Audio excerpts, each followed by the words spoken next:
गुरुर्ब्रह्मा गुरुर्विष्णु गुरुर्देवो महेश्वरः गुरुर्साक्षात् परब्रह्म तस्मै श्रीगुरुवे नमः।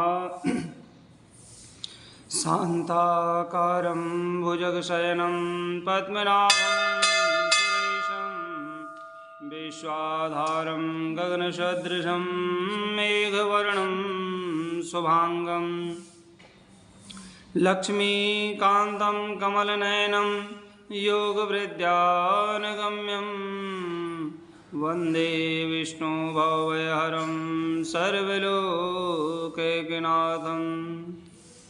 शशङ्खचक्रं सकिरीटकुण्डलं सफेदवस्त्रं सरसैरुवेक्षणं सहारवक्षस्थलकौस्तुभस्त्रियं नमामि विष्णु शिरसा चतुर्भुजं।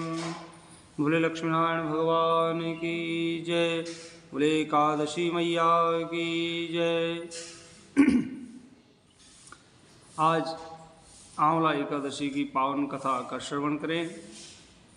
मंधाता जी बोले कि हे वशिष्ठ जी, यदि आप मुझ पर प्रसन्न हैं तो आंवला व्रत की कथा कहो जिससे मेरा कल्याण हो।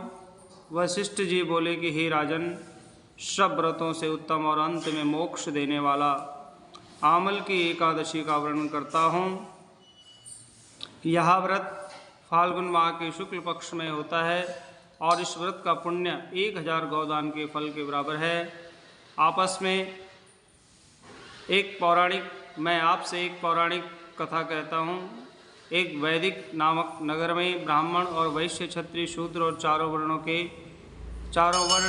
आनंदपूर्वक रहते थे। उस नगर में चैत्ररथ नामक एक चंद्रवंशी राजा था। वह बहुत विद्वान तथा धार्मिक था। वहाँ के निवासी वृद्ध से बालक तक प्रत्येक एकादशी का व्रत करते थे। एक समय फाल्गुन मास के शुक्ल पक्ष में आंवला नामक एकादशी आई। उस दिन राजा से प्रजा तक और वृद्ध से बालक तक सबने हर्ष सहित एक एकादशी का व्रत किया। राजा अपनी प्रजा के साथ मंदिर में जाकर के पूर्ण कुंभ स्थापित करके धूप दीप नैवेद्य और पंचरत्न छत्र आदि से धात्री आंवले का पूजन करने लगे। वह सब धात्री की इस प्रकार स्तुति करने लगे कि हे धात्री, तुम ब्रह्म स्वरूप हो, तुम ब्रह्मा जी द्वारा उत्पन्न हो, सारे पापों को नष्ट करने वाली हो, तुमको नमस्कार है। अब तुम अर्घ्य स्वीकार करो, तुम श्री रामचंद्र जी द्वारा सम्मानित हो, मैं आपकी प्रार्थना करता हूँ। मेरे समस्त पापों को हरण करो।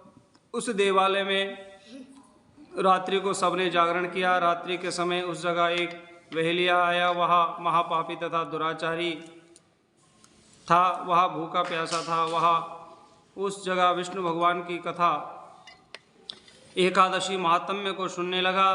बहेलिया ने उस रात्रि को अन्य लोगों के साथ जाकर के व्यतीत की। प्रातःकाल होते ही सभी लोग अपने अपने घरों को गए।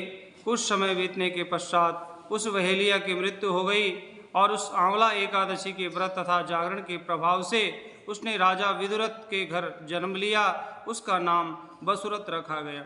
बड़े होने पर वह चतुरंगिणी सेना के सहित तथा धन धान्य से युक्त होकर के 10 सहस्त्र ग्रामों का पालन करने लगा। वह तेज में सूर्य के कांति में, चंद्रमा के वीरता में विष्णु भगवान और क्षमा में पृथ्वी के समान था। वह अत्यंत धार्मिक और सत्यवादी, कर्मवीर और विष्णु भक्त था। वह सदैव यज्ञ किया करता था। एक दिन वह राजा शिकार खेलने के लिए गया। देव योग से वहाँ राजा रास्ता भूल गया। तब वह उसी वन में एक वृक्ष के नीचे सो गया।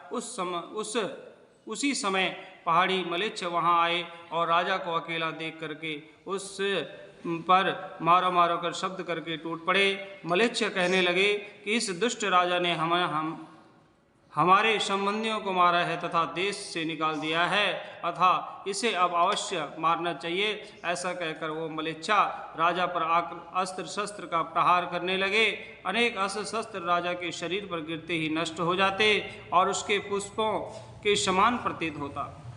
मलेच्छा के अस्त्र शस्त्र उन पर उल्टा प्रहार करने लगे, जिससे वे मूर्छित हो गए। उस समय राजा के शरीर से एक दिव्य स्त्री प्रकट हुई जो अत्यंत सुंदर तथा सुंदर वस्त्रों और एवं आभूषणों से अलंकृत थी। उसकी भ्रिकुटी टेढ़ी थी, आंखों से लाल लाल अग्नि निकल रही थी। वह मलेच्छों को मारने दौड़ी और समस्त मलेच्छों को काल के गाल में पहुंचा दिया। अब राजा जब जागा तब इन मलेच्छों को मरा हुआ देख करके सोचने लगा कि इन शत्रुओं को किसने मारा है। जब राजा ऐसा विचार कर रहा था तभी आकाशवाणी हुई और कहने लगी कि हे राजन, इस संसार में तुम्हारी भगवान विष्णु के अतिरिक्त कौन रक्षा कर सकता है। इस आकाशवाणी को सुनकर के राजा अपने नगर को वापस आ गया और सुखपूर्वक राज्य करने लगा। महर्षि वशिष्ठ जी बोले कि हे राजन, यह सब आमल की एकादशी के व्रत का प्रभाव था। जो मनुष्य इस आमल की एकादशी का व्रत करते हैं वह सब प्रत्येक कार्य में सफल होते हैं और अंत में भगवान विष्णु लोक में जाते हैं। भगवान विष्णु की शक्ति हमारे सभी संकटों को दूर काटती है। यह मनुष्य की ही नहीं, देवों की रक्षा में भी पूर्णतया सामर्थ्य है। इसी शक्ति के बल से भगवान विष्णु ने मधुकैटभ नामक दैत्यों का संहार किया था और इसी शक्ति ने उत्पन्ना एकादशी बन करके मूर नामक दैत्य का वध करके देवों को सुखी किया था। केवल एक बार आमल की एकादशी व्रत करने वाले बहेलिए को जन्म जन्मांतर तक विष्णु भगवान की कृपा प्राप्त होती थी। बोले लक्ष्मी नारायण भगवान की, आमल की एकादशी मैया की।